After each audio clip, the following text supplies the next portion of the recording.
Dear Muslims, the entire world is talking about this potential plague, this coronavirus that is taking place.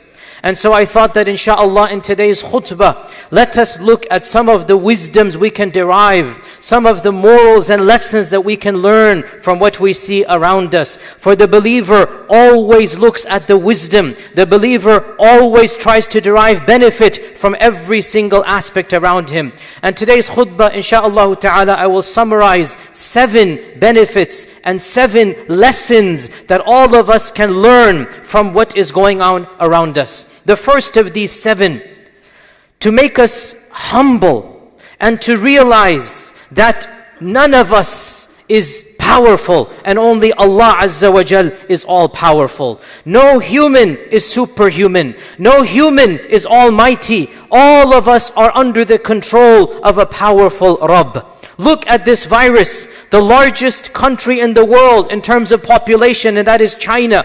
The most powerful country in the history of humanity, and that is our country, America. All over the world, all nations, mighty and weak, the entire human race is in terror. Doesn't matter where they're from. And what are they terrified at?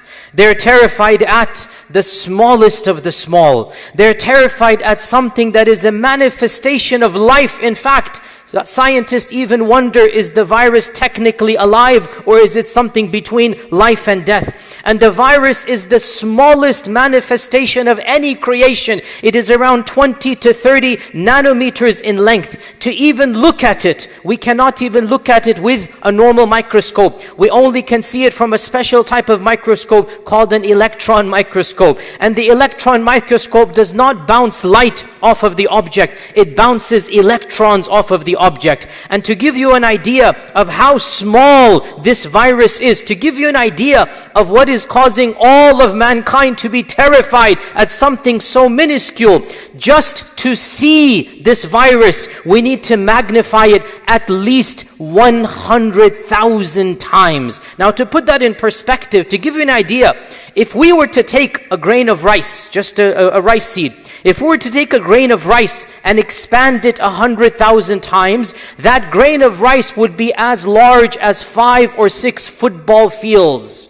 This is just to see the virus. You have to expand it 100,000 times. From this virus, all of us, mankind, are terrified. What does this show us? That there is indeed a Rabb. That despite all of our technology, despite all that we have come, we are not masters of our own destiny. We do not even control our own lives, much less the lives of others. How can we not humble ourselves in front of Subhan al-Khaliq, the one who creates everything, the one whom Allah Azza wa Jal mentions in the Quran about Himself, وَيَخْلُقُ مَا لَا تَعْلَمُونَ. He creates that which you cannot even know, you do not even understand. That is Allah subhanahu wa ta'ala. So the first of these lessons is to make us realize there is a Rabb, and the Rabb is in charge of us. The second of the 7 lessons that we can benefit from is to appreciate that life and death are real. Why? Because all too often we ignore death. All too often we become so comfortable in this dunya. We start living the life. We start enjoying the material pleasures. We become complacent of the riches that we have. We become engrossed to such an extent that we become heedless that this dunya is not the end all and be all. And these types of calamities, these types of tragedies, it is a wake-up call that no one lives forever. وَمَا جَعَلْنَا لِبَشَرٍ مِّن قَبْلِكَ الْخُلْدِ. No human has been given immortality. Every one of us dies. إِنَّكَ مَيِّتٌ وَإِنَّهُمْ مَيِّتُونَ كُلُّ نَفْسٍ ذَائِقَةُ الْمَوْتِ. Every single soul shall die. Just because we ignore it, just because we don't think about it, it does not change the reality of life and death. الَّذِي خَلَقَ الْمَوْتَ وَالْحَيَاةَ. Allah is the one who created death and He created life. When these plagues come and when death surrounds us, we become more cognizant. Our hearts that might have been hard become soft. Our minds who only think of the dunya, we start thinking of the akhirah. And if this type of calamity makes our hearts that were hard soft, then this is a blessing and not a calamity. If this calamity wakes us up from the slumber of the dunya and makes us realize that all of life is temporary, then it is wallahi not a calamity, but it is a blessing in disguise. This is the second benefit we gain from our mortality. Life is not permanent. Death is around the corner. As Abu Bakr as-Siddiq radiallahu anhu said, every single day we all wake up and death is closer to us than our shoe strap that is on our toe. Our death is closer to us. Every day we wake up and we do not know when we are going to die. So these types of calamities rub the point home that life is not eternal and only Allah Azza wa Jal knows when we are going to die. The third blessing we can see, the wisdom that we can extract from what we see around us, is the notion that some people are better than others. And the fact that this virus attacks all of humanity equally.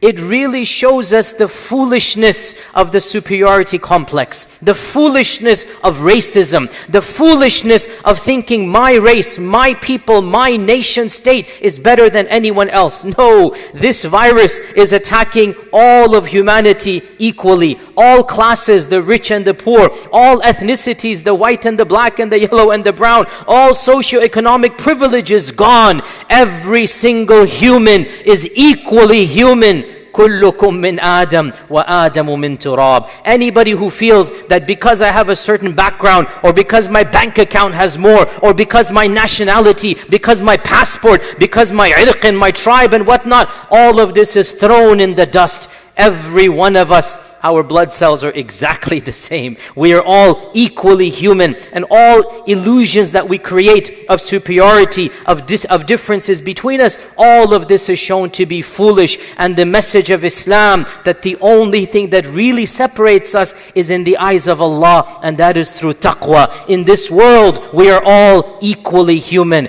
And so, this virus and the scare that it is generating, in fact, should make us realize the truth of our religion of Islam when it tells us that every one of us is equally human. All of us have come from the same origin, and our end result will be exactly the same. There is a beautiful nukta, or just an anecdote, and Allah knows if it's authentic or not, that is mentioned in our books of history, that once there was a tyrannical king. He was torturing, scholars and righteous people, and he was mocking a scholar in front of him. And as he was mocking, some flies came and irritated him, and he swatted these flies away, and he said, "Tell me, O alim, what is the wisdom of Allah creating flies? Flies are always pesky. Flies are always a nuisance." And so this alim responded, Allah Azza wa Jal is using flies to humble the arrogant of His creation like you. The wisdom of having flies is to show you, O king, that you are still a human like I am. So this is what we see here, that this virus does not differentiate between prime minister. There was a minister of some country fell sick, and between peasant, between rich, between poor, between white, between black. Every one of us is equally affected because we are one in our humanity.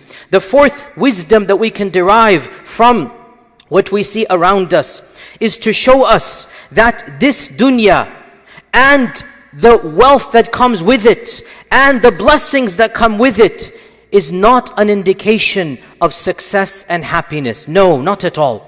Rather, the fact that people that seem to be innocent or good or righteous are struck with calamities, and the fact that people that might be evil or bad seem to be going scot-free, it makes us realize that this dunya is not the end. We must recognize that there's going to be hereafter. This virus, it seems to sometimes take innocent children, innocent people. Not just this virus, any calamity. Sometimes the righteous are affected, and sometimes the evil people are left. And this should make us reflect that whoever has this dunya doesn't mean that Allah is pleased with them. Whoever has this dunya taken away does not mean that Allah is angry with them. On the contrary, this dunya is not an indication that Allah loves you. As one of our scholars said, that this dunya is given to the one whom Allah despises and the one whom Allah loves. Doesn't matter. And this dunya is taken away from the one whom Allah despises and the one whom Allah loves. This world and all of the blessings associated with it are not the indication of success. They're not the indication of Allah's pleasure. Rather, it is the akhirah that is the full indication of Allah's pleasure. And Allah mentions in the Quran, وَاتَّقُوا فِتْنَةً لَا تُصِيبَنَّ الَّذِينَ ظَلَمُوا مِنْكُمْ خَاصَّةً. Beware of the tragedy or of the fitna. Beware of the trial that is not only going to affect those who do wrong amongst